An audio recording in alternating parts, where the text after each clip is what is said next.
Hello friends, welcome to কিরণ স্টোরির দুনিয়ায়, যেখানে আপনাকে বিশ্বের কিছু বাছাই করা মুভির গল্প খুব সুন্দরভাবে এক্সপ্লেন করে শোনানো হবে এবং যা আপনার হৃদয় ছুঁয়ে যাবে। তো বন্ধুরা, আজকে আমরা যে মুভিটি এক্সপ্লেন করতে চলেছি সেটি হচ্ছে 2025 সালের one of the most romantic movie Saiyaara. তো চলুন কথা না বাড়িয়ে মুভিটি শুরু করে দিই। মুভির শুরুতে আমরা দেখতে পাই এক দম্পতি তাদের মেয়ের বিয়ের জন্য মিষ্টি হাতে করে নিয়ে কোর্টের সামনে দাঁড়িয়ে রয়েছে। পরের সিনে নববধূ সাজে আমরা একটি মেয়েকে দেখতে পাই যার নাম ভানি। এরপর ভানি কথা বলছিল ফোনে তার প্রেমিকের সাথে, যার সাথে ভানির বিয়ে হবে। ঠিক এই সময় ভানির প্রেমিক তাকে জানায় সে তাকে বিয়ে করতে পারবে না এবং সে অন্য একজনকে ভালোবাসে, তার সাথে সে বিদেশে সেটেল হতে চায়। এটা শুনে ভানির হৃদয় ভেঙে যায় এবং সে সেখানে অজ্ঞান হয়ে যায়। এরপরে চলে যায় 6টি মাস। আমরা দেখতে পাই ভানি আগের চেয়ে একটু স্বাভাবিক হলেও সে তার প্রেমিককে এখনও ভুলতে পারেনি। এর পরের সিনে আমরা দেখি ভানির একদিন একটা ইন্টারভিউ থাকলে সে তার বাবাকে নিয়ে বেরিয়ে পড়ে। ঠিক এমন সময় তার একটি ছেলের সাথে পরিচয় হয়। তারপর সেখান থেকে ভানি ইন্টারভিউ অফিসে গেলে তখনও সে ছেলেটিকে সে দেখতে পায়। ইন্টারভিউ রুমে যাওয়ার আগে ভানি তার ডায়েরিটা বাইরে ফেলে যায়। ইন্টারভিউ খুব ভালো হওয়ার পরে ভানি বাইরে এসে দেখে ছেলেটি তার ডায়েরি হাতে নিয়ে বসে আছে। এরপর ভানি ছেলেটিকে তার নাম জিজ্ঞাসা করলে ছেলেটি বলে, দাঁড়াও, কিছুক্ষণের মধ্যে তুমি আমার নাম জানতে পারবে। এটা বলেই এই কোম্পানির ম্যানেজারটিকে ছেলেটি মারতে থাকে। এরপরে ছেলেটি একটি পোস্টার হাতে নিয়ে তাকে দেখিয়ে বলে, এটা কি? আসলে এই ছেলেটি একটি ব্যান্ড দল চালায় আর এর নাম হচ্ছে কৃষ কাপুর। ছেলেটি যখন পোস্টার ছাপাতে দিয়েছিল, ম্যানেজার ভুল করে তার নামই বাদ দিয়েছিল, আর এজন্যই ক্রিস এসে এখানে অনেক রাগারাগি করে এবং ম্যানেজারকে মারতে থাকে। এরপরে সেখান থেকে ক্রিস চলে যাওয়ার সময় ভানিকে বলে, এবার পেয়েছো আমার নামটা তুমি? তখন ভানি এটা শুনে কিছু একটা ভাবতে থাকে। সিন চলে যায় ক্রিসের একটি প্রোগ্রামে। আমরা দেখতে পাই ক্রিস তার ওই ধনী বন্ধুটার সাথে ঝামেলা করছে, যে কিনা পোস্টারে ক্রিসের নাম বাদ দিয়ে তার নামটি দিয়েছিল। এরপরে তারা সবাই সেখান থেকে চলে যায় এবং ক্রিসকে বলে, তুই একাই তোর প্রোগ্রাম কর। তখন ক্রিস একটা সুন্দর গান গেয়ে সবার মন জয় করে নেয়। এমন সময় বৃষ্টি নামলে বৃষ্টিও ক্রিসকে দমাতে পারে না। এরপরের সিন আমরা দেখতে পাই ক্রিসের একটি বন্ধু এসে ক্রিসকে অনেক বোঝাচ্ছে, বলছে যে এসব বন্ধুত্বের মাঝে হয়েই থাকে, চল আমরা আবার নতুন করে শুরু করি। এরপর তারা আবারও কোনো একটি প্রোগ্রামের জন্য এক প্রিন্সের বাড়িতে যায়। সেখানে ভানিও উপস্থিত ছিল, কারণ সে প্রিন্সের থেকে একটা ইন্টারভিউ নেবে। এমন সময় ভানি তার ডায়েরিটা ক্রিসের হাতে দেয় এবং প্রিন্সের ম্যানেজারের সাথে কথা বলতে শুরু করে। প্রিন্সের ম্যানেজার কিছুতেই ইন্টারভিউ নিতে দিবে না বলে ভানিকে জানিয়ে দেয়। ঠিক এ সময় ক্রিস ভানির ডায়েরি থেকে একটি গান বের করে সেখানে গাইতে শুরু করে, আর এটি শুনে সবাই অনেক পছন্দ করে, এমনকি প্রিন্স নিজেও। তখন প্রিন্সের ম্যানেজার ভানিকে বলে, যদি তুমি পুরো গানটি কমপ্লিট করে দাও তাহলে আমি তোমাকে প্রিন্সের সাথে একটি ইন্টারভিউয়ের সুযোগ করে দিব। এরপরে আমরা দেখতে পাই ভানি এ সুযোগটি হাতছাড়া করতে পারবে না বলে সে ক্রিসের সাহায্য নেয় এবং তার স্টুডিওতে যায়। সেখানে গিয়ে ভানি অনেক চেষ্টা করেও গানটি সম্পর্কে কিছুই বলতে পারে না এবং গানটি মনেও করতে পারে না। আসলে ভানির ভুলে যাওয়ার অভ্যাস রয়েছে, তাই সবাই রাগ করে সেখান থেকে চলে যায়। তখন স্টুডিওতে শুধু ক্রিস আর ভানি বসে থাকে। এমন সময় ভানি ক্রিসকে বলে, আচ্ছা তোমার কি মনে হয়, হার্ট টাচিং সংগুলো শুধু কি স্টুডিওতে বসে বসে লেখা যায়? এগুলোর জন্য একটি সুন্দর মুহূর্তের দরকার হয়। তখন ক্রিস বলে, আচ্ছা চলো আমি তোমাকে একটি জায়গায় নিয়ে যাব, সেখানে গেলে তোমার মন ভালো হয়ে যাবে। এরপর ভানি সেখানে গিয়ে ক্রিসের দিকে এক মায়াবী দৃষ্টিতে তাকিয়ে থাকে এবং মনে মনে ভাবে ক্রিস গান গেয়ে অনেক ফেমাস হয়ে গেছে। ঠিক এ সময় ভানি গান লিখতে শুরু করে দেয়।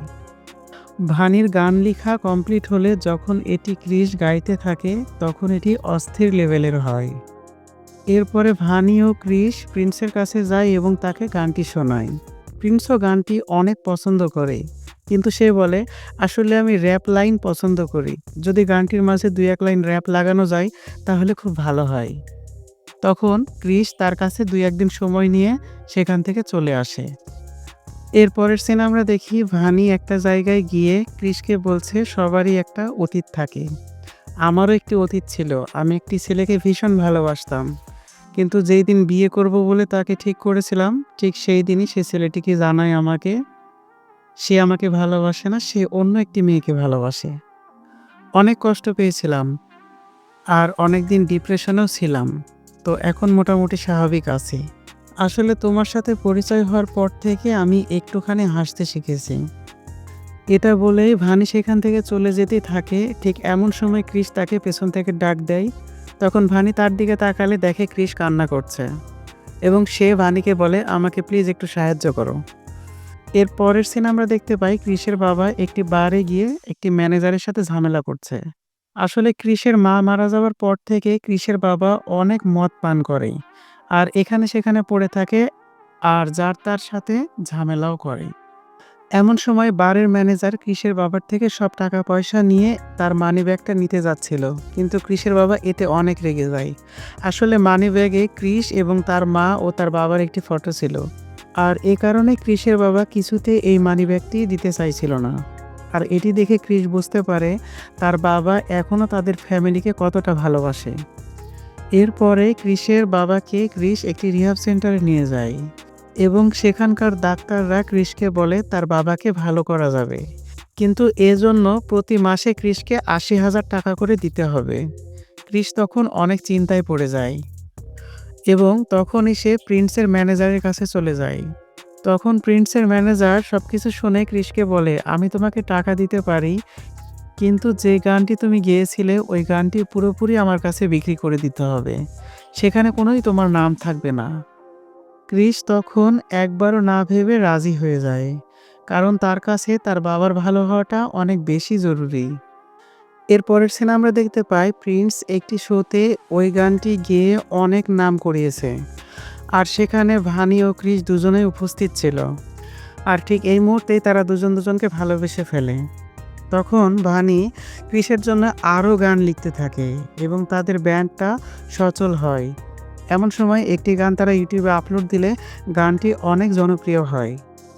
এরপরে একদিন রাতে ক্রিস ভানিকে তার বাড়িতে নামিয়ে দিতে গেলে পেছন থেকে ক্রিস ভানির হাত ধরে আর এটি দেখে ভানির বাবা মা এবং ভানিকে অনেক কথা শোনায়, যে বলে এরকম ছেলে কখনো বিয়ে করে না, তারা টাইম পাস করার জন্য তোমার সাথে এরকম করছে, আরও অনেক কথা।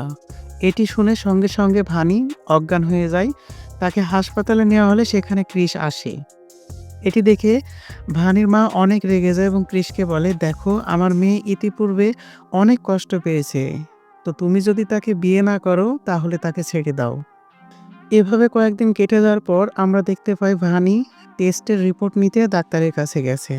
তখন ডাক্তার তাকে কয়েকটি প্রশ্ন করলে ভানি সেই প্রশ্নগুলোর উত্তর দিতে পারে না, যে প্রশ্নগুলোর উত্তর খুব সহজেই স্বাভাবিক মানুষ দিতে পারত। তখন ডক্টর ভানিকে বলে, আসলে যে তোমার অসুখটি হয়েছে সেটি হচ্ছে স্মৃতিশক্তির লোপ পেয়ে সব কিছু ভুলে যাওয়া।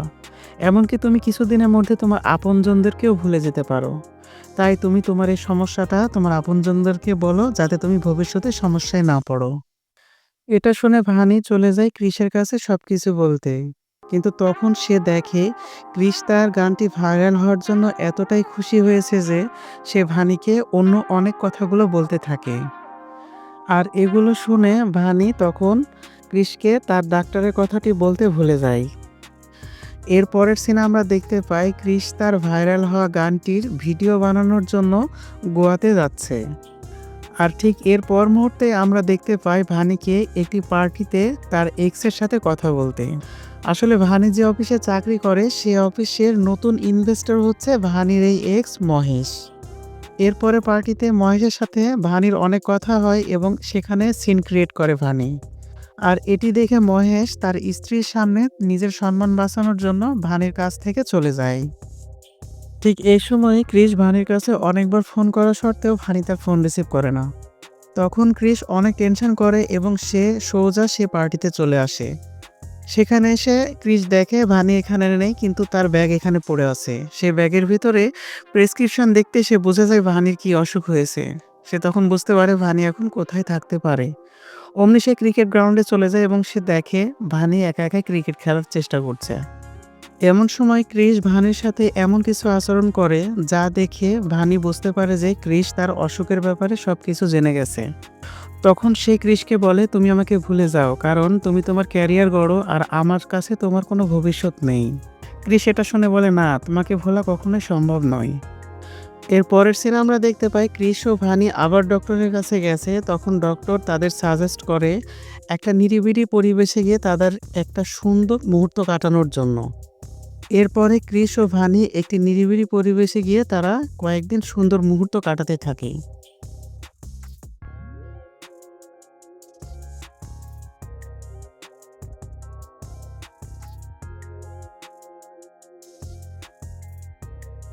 ঠিক এমন সময় তাদের ব্যান্ডের গাওয়া গানটি প্রচুর ভাইরাল হলে তারা একটি স্টেজ পারফরম্যান্স করার জন্য একটি জায়গায় আসে এবং আমরা লক্ষ্য করি সেখানে ক্রিসের বাবাও এসেছে।